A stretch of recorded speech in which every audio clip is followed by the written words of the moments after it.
It's no surprise by now that water levels in games hold special memories for me. As you may have seen in other videos in this series, I never got to experience the ocean as a kid. Television, magazines, and other forms of media are where I fulfill my sense of curiosity. Now, if there is one iconic water level that most people remember, it is certainly the one in this video. I thought it'd almost be too cliche to kick off the Pixel Portal series with this level in particular, because even when writing down my thoughts about this environment, I had chills all over. Goosebumps on my goosebumps even. With that said, sit back, relax, and let's take a trip down memory lane to the iconic Jolly Roger Bay.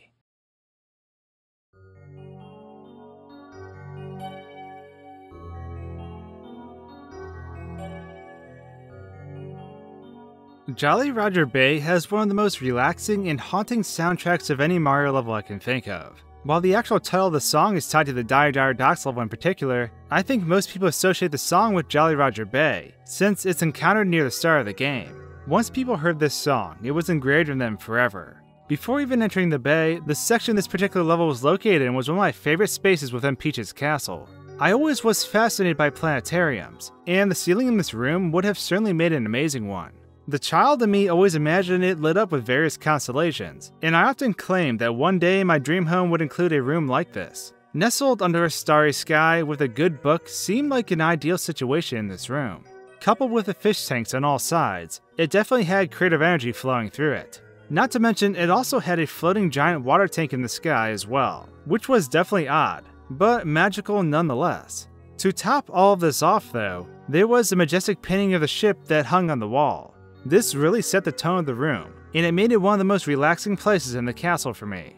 Diving into the actual stage though, Jolly Roger Bay was quite interesting. The first time you load the level, there is a fog that sweeps over the land. The sky is much darker too, and I honestly really enjoyed this variation of the level.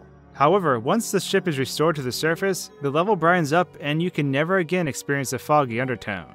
Sometimes when I was feeling more distant from people, the cloudy and hazy environment was nice to relax in. It just kinda sucked that I couldn't get back to it unless I started a new save.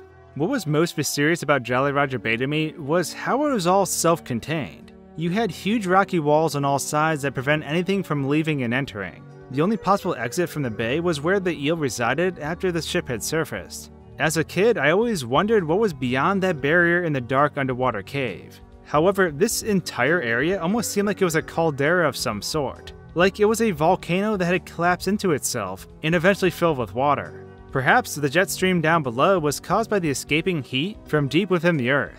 It wasn't exactly a cove despite it being labeled that in the Japanese version of the game. Looking back at this place now, it reminded me a lot of what Crater Lake looked like in Oregon. The steep rocky walls and the crystal clear waters made the child in me recall the fond memories of Jolly Roger Bay. This area is a collapsed volcano, and it looks like it is simply out of a fairy tale. If you ever had the chance to check this area out, it is by far one of the most beautiful places I have ever traveled, and I cannot recommend Crater Lake enough. Rewinding back to the level though, the pirate ship in this area sort of makes no sense. With seemingly nowhere to go, that would have to mean it was magically transported here, or constructed within this area. Years later, we would see the same concept executed in Deep Dark Galaxy in Super Mario Galaxy. A pirate ship within a cave with no explanation of how it got there. Beyond this, the signs in this area explain that a figure named the Captain may have been the one who originally ran the ship. Upon hiding their treasure in the underwater cavern though, their presence is no longer here. Other than the large eel and the other creatures in the area, there is a stillness that resides over Jolly Roger Bay. A timelessness that makes you wonder what its past was like, and who were the original crew to the ship.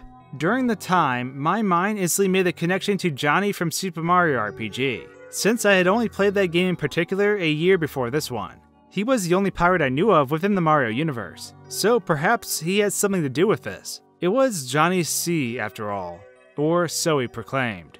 The underwater cavern in this level really intrigued me as a kid, especially in conjunction with all the cartoons I watched. The concept of a cave being underwater, but not full of water, seemed like the ultimate secret lair, and as a child, I always tried to wrap my head around this concept. Was it some sort of physics I didn't understand?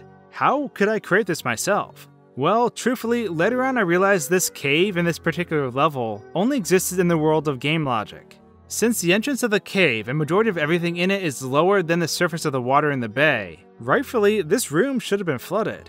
In order for this area to be dry, this watery cave passage, or what people refer to as a sump, would need to lead to a higher point than where the water level is currently at in the bay. My childhood dreams of discovering deep underwater caves that were dry inside were, of course, crushed, but they still interested me anyways. Overall, Jolly Roger Bay instilled a sense of calmness when you would navigate its wondrous waters. The seclusion and the mysteriousness of what was left behind made this area truly magical.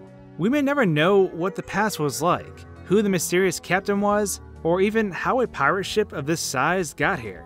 But I suppose not knowing these things is part of the appeal.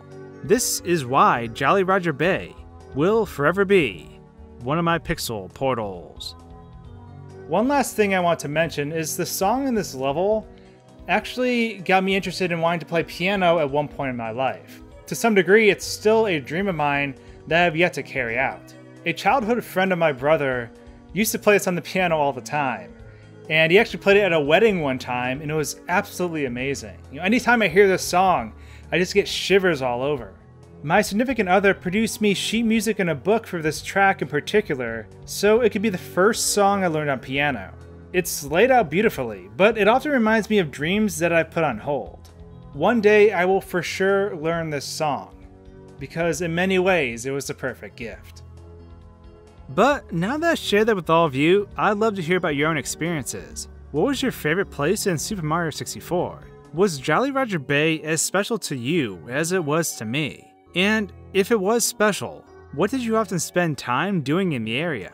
The soundtrack will always be able to take us back to that moment in our lives, and it is truly amazing that it can do so. I'd love to hear your story, so let me know your thoughts in the comments below. You can always shoot me a tweet or hit me up on Discord as well.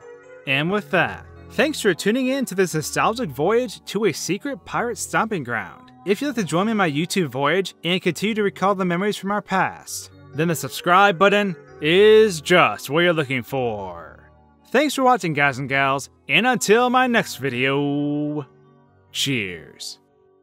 You've made it to the end of the video, but wait, your quest isn't over yet. Thanks for popping over to the new channel. If you haven't already, be sure to subscribe to stay up to date with all my nostalgic content. I highly recommend checking out my other Pixel Portals as well.